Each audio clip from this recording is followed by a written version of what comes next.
Sobre o amor, um sermão de John Wesley pregado em Savannah, nos Estados Unidos, em 20 de fevereiro de 1736. E ainda que distribuísse toda a minha fortuna para o sustento dos pobres, ainda que entregasse o meu corpo para ser queimado e não tivesse amor, nada disso me aproveitaria. 1 Coríntios 13, 3. Existe uma grande razão para temer o que irá, de agora em diante, ser dito da maioria dos que estão presentes aqui, já que essa escritura, tanto quanto todas aquelas que vocês ouviram antes, não teve proveito algum para vocês. Alguns, talvez, não foram sérios o suficiente para atenderem a ela. Alguns que a atenderam não acreditaram nela. Alguns que acreditaram pensaram que seria difícil praticarem-na.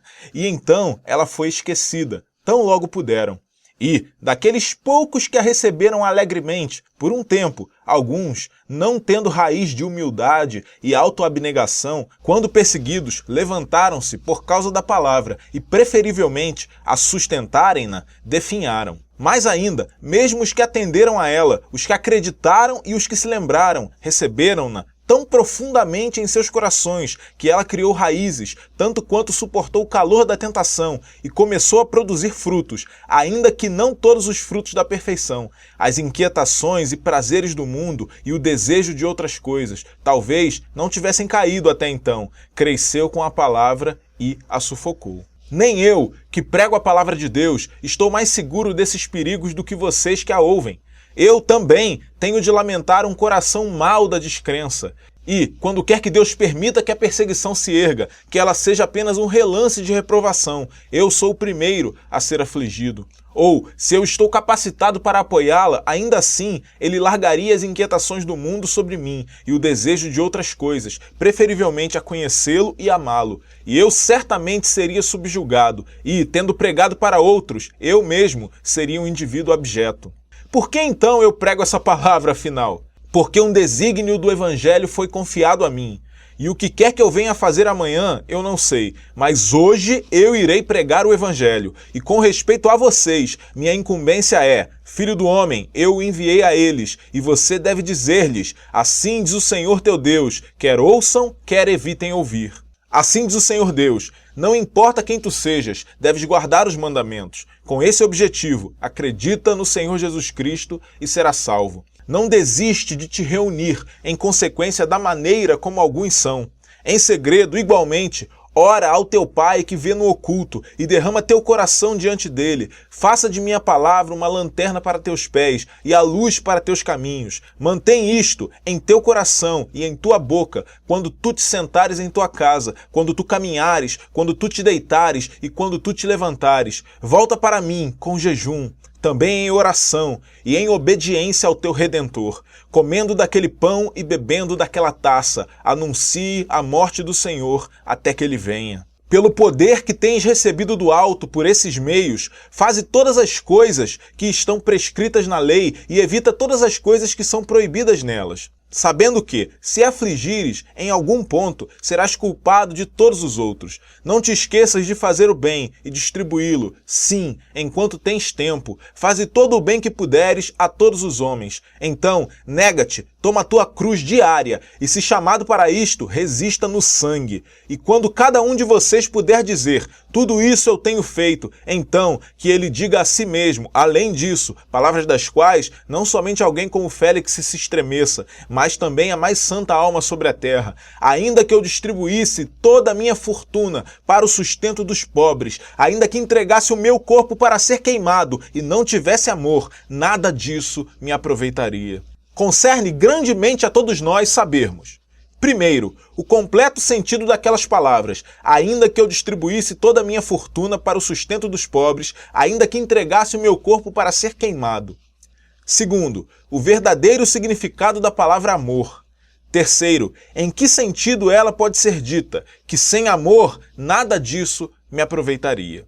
A respeito do primeiro, Deve-se observar que a palavra usada por Paulo significa propriamente dividir em pequenos pedaços, e então distribuir o que foi assim dividido, e consequentemente implica não apenas privar-nos imediatamente de todos os bens mundanos que desfrutamos, tanto de um ataque do desagrado para com o mundo, quanto de um começo repentino de devoção, mas um ato de escolha, e esta escolha calmamente e firmemente executada.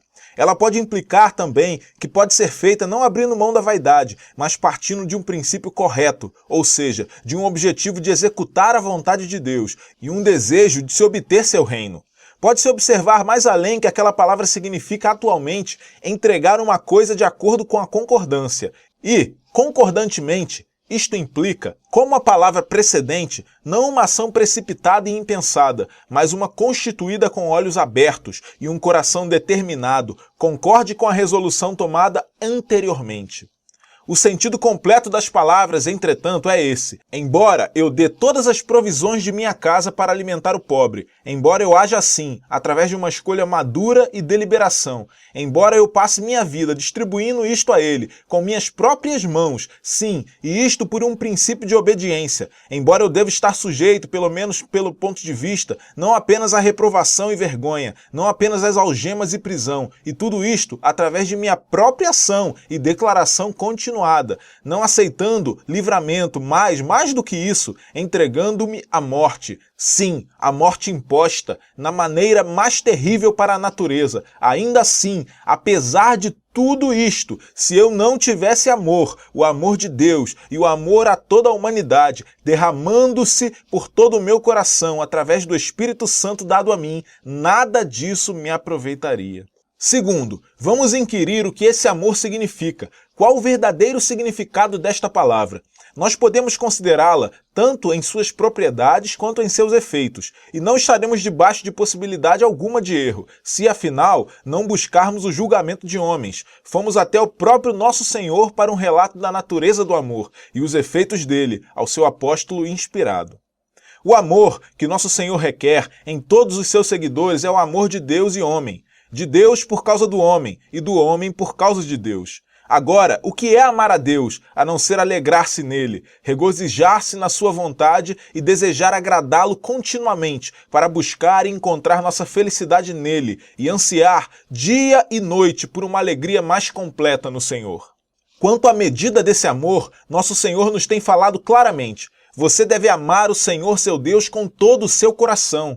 Que você não deve amar ou se deleitar em quem quer que seja a não ser Ele, uma vez que Ele tem nos ordenado não apenas para amarmos o nosso próximo, ou seja, todos os homens, como a nós mesmos, desejarmos e buscarmos a felicidade deles tão sinceramente e firmemente como a nossa própria, mas também para amarmos muitas das suas criaturas, no sentido mais estrito, deleitarmos-nos neles, agradarmos-nos com eles, apenas em tal maneira e medida como nós sabemos e sentimos, não para nos indispormos, mas para nos prepararmos para a alegria nele. Assim, então, nós poderemos dizer que amamos a Deus com todo o nosso coração. Os efeitos ou propriedades do amor, o apóstolo descreve em um capítulo diante de nós, e todas essas sendo marcas infalíveis, por meio das quais qualquer homem pode julgar por si mesmo, se ele tem esse amor ou não, marcas estas que merecem toda a mais profunda consideração. O amor é paciente, ou longânime. Se você ama seu próximo por causa de seu Deus, você irá suportar generosamente todas as suas fraquezas. Se falta a ele sabedoria, você deverá ser misericordioso e não menosprezá-lo. Se ele cair no erro, você irá suavemente esforçar-se para recuperá-lo, sem qualquer indelicadeza ou reprovação. Se ele for surpreendido em uma falta, você irá trabalhar para recuperá-lo, no espírito de humildade.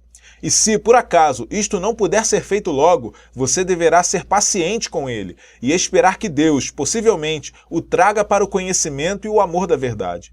Em todas as provocações, tanto da fraqueza ou da malícia dos homens, você deve mostrar-se como um padrão de gentileza e mansidão. E, sejam elas tão frequentemente repetidas, não seja dominado pelo mal, mas supere o mal com o bem. Não permite que homem algum engane você com palavras vãs. Quem quer que não seja assim, longânime, não tem amor. Novamente, o amor é gentil. Quem quer que sinta o amor de Deus e homem derramado em seu coração, sente um desejo ardente e ininterrupto de buscar a felicidade de seu próximo. Sua alma derrete-se no desejo fervente que ele tem de continuamente promover isto. E fora da abundância do coração, sua boca fala. Em sua língua está a lei da delicadeza. A mesma delicadeza está impressa em todas as suas ações. A chama continua espalhando-se, mais e mais, em todas as circunstâncias de boa vontade para com todos aqueles com que ele tem de conviver. De modo que, o que quer que ele pense ou fale, ou o que quer que ele faça, tudo segue a mesma finalidade: alcançar, de todas as maneiras possíveis, a felicidade de todas as criaturas. Não engane, pois, a sua própria alma. Quem quer que não seja assim, gentil, não tem amor. Mais ainda, o amor não sente inveja. Isto realmente está implícito quando é dito: o amor é gentil, já que gentileza e inveja são inconsistentes. Eles não podem habitar conjuntamente, assim como a luz e a escuridão. Se nós desejamos sinceramente a felicidade de todos, nós não podemos ficar afligidos pela felicidade de alguém. O cumprimento de nosso desejo será como doce para nossas almas, muito longe de sofrermos por causa disso. Se nós estamos sempre fazendo todo o bem que podemos ao próximo e desejando que pudéssemos fazer ainda mais, é impossível que lamentemos qualquer bem que ele receba. De fato, isso será motivo de muita alegria em nosso coração. Embora possamos adular a nós mesmos ou uns aos outros, quem quer que sinta inveja não tem amor. Segue-se que o amor não trata com leviandade, ou melhor, não é impulsivo ou apressado no julgamento, já que este é de fato o verdadeiro significado da palavra. Quem ama seu próximo pela causa de Deus não irá facilmente receber uma opinião doentia de alguém para quem ele deseja todo bem, espiritual ou temporal. E não poderá condená-lo em seu coração sem evidência, ou através de uma evidência fraca, ou, tampouco, por qualquer que seja a evidência, sem primeiro, se possível, tê-lo face a face e deixá-lo falar por si mesmo. Cada um de vocês sabe que não se pode agir a não ser dessa forma, com respeito a alguém a quem se ama ternamente, porque aquele que não age assim não tem amor. Eu mencionarei apenas mais uma das propriedades desse amor. O amor não se ensoberbece. Você não pode causar prejuízo a alguém que você ama. Por conseguinte, se você ama a Deus com todo o seu coração, você não pode assim ofendê-lo, como a despojá-lo de sua glória, tomando para si o que é devido a ele somente. Se você possui tudo que você tem, e tudo que você tem é dele, então você nada tem. Ele é a sua luz e sua vida, sua força e seu tudo, e você não é nada, sim, menos do que nada diante dele. E se você ama seu próximo como a você mesmo, você não será capaz de vangloriar-se diante dele. Mais ainda, você não será capaz de menosprezar quem quer que seja, mais do que odiar a ele. Ao contrário, você irá considerar cada homem melhor do que si mesmo. Ainda como a cera se derrete diante do fogo, assim o orgulho se derrete diante do amor. Toda a arrogância do coração, palavras ou comportamento desaparece onde o amor prevalece. Ele coloca abaixo o olhar soberbo daquele que alardeia sua força e o faz como uma criancinha, acanhado de si mesmo, desejoso de ouvir, feliz por aprender, facilmente convencido, facilmente persuadido. E quem quer que esteja assim, inclinado por outro lado, que ele desista de toda esperança vã. Quem quer que assim se ensoberbeça, não tem amor. Terceiro, resta inquirir em que sentido pode ser dito: e ainda que distribuísse toda a minha fortuna para o sustento dos pobres, ainda que entregasse o meu corpo para ser queimado e não tivesse amor, nada disso me aproveitaria. O principal sentido das palavras é, sem dúvida, este: que o que quer que façamos e o que quer que soframos, se não formos renovados no espírito de nossa mente, pelo amor de Deus que se derrama em nossos corações, pelo Espírito Santo que foi dado a nós, nós não poderemos fazer jus à vida eterna. Ninguém o fará, a menos na virtude da aliança que Deus nos tem dado junto ao homem, no Filho de seu amor. Mas, por que verdades gerais estão menos aptas a nos afetarem, vamos considerar uma ou duas particularidades. Com respeito ao que todos nós podemos fazer ou suportar, se nós não tivermos amor, nada disso terá proveito. Primeiro, que tudo, sem amor, nada se aproveitaria, de maneira a fazer a vida feliz, nem, em segundo lugar, para tornar a morte confortável. Em primeiro lugar, sem amor, nada poderia ser de proveito para tornar nossas vidas felizes. Pela felicidade, eu quero dizer, não o prazer débil e trêmulo, que talvez comece e termine na mesma hora, mas tal estado de bem-estar que contenta a alma e dá a ela uma firme e duradoura satisfação. Mas que nada, sem amor, pode ser de proveito para nós, uma vez que nossa felicidade presente irá aparecer dessa simples consideração. Você não pode ter escassez dele, em qualquer circunstância simples, sem dor, e quanto mais você se afasta dele, maior será a dor. Você tem carência de longanimidade? Então, quanto mais você se frustrar quanto a isso, mais frustrado você estará quanto à felicidade. Quanto mais os temperamentos opostos, raiva, mau humor, vingança, prevalecerem, mais infeliz você será. Você sabe disso, você sente isto. Nem poderá a tempestade ser acalmada, ou a paz alguma vez retornar à sua alma, a menos que a mansidão, gentileza, paciência ou, em uma palavra, amor, tomem posse dela. Algum homem encontra em si mesmo má vontade, malícia, inveja ou qualquer outro temperamento oposto à delicadeza, então a miséria lá se encontra. E quanto mais forte esse temperamento for, mais miserável ele será. Se disserem que o homem indolente pode comer sua própria carne, muito mais o malicioso ou invejoso. Sua alma é do mesmo tipo do inferno, cheia de tormento, tanto quanto de maldade. Ele já tem o verme que nunca morre e está se apressando para o fogo que nunca poderá ser extinto. Apenas como o grande abismo não está fixado entre ele e o céu, como já existe um espírito pronto para ajudá-lo em suas enfermidades, quem ainda está desejoso, se ele estender suas mãos em direção aos céus e lamentar sua ignorância e miséria, de purificar seu coração das afeições vis, de renová-lo no amor de Deus e então conduzi-lo, através da felicidade presente, para a felicidade eterna. Em segundo lugar, sem amor, nada poderia tornar a morte confortável. Por confortável, eu não quero significar estúpida ou insensível. Eu não poderia dizer que morreu confortavelmente aquele que morreu por apoplexia ou por um tipo de canhão, não mais do que aquele que, tendo sua consciência endurecida, morreu tão indiferente quanto os animais, do que aquelas bestas que perecem. Nem eu acredito que você invejaria o conforto de alguém que morresse louco. Mas, por uma morte confortável, eu quero dizer, uma passagem calma da vida, cheia, até mesmo de paz e alegria racionais. E tal morte, toda a ação e todo o sofrimento no mundo não podem dar sem amor. Para tornar isto ainda mais evidente, eu não posso apelar para a sua própria experiência, mas eu posso apelar para aquilo que eu tenho visto e para as experiências de outros. Eu vi duas pessoas morrendo, no que podemos chamar de uma maneira confortável, embora que não com o mesmo conforto, já que uma tinha mais amor do que outra. Apesar de todo o sofrimento, uma delas deu graças a Deus, graças a Ele, por tudo, dizendo: todo o tempo será perdido, se não pensarmos no céu. Meu amado Salvador dominou todos os inimigos, Ele está comigo e eu nada temo.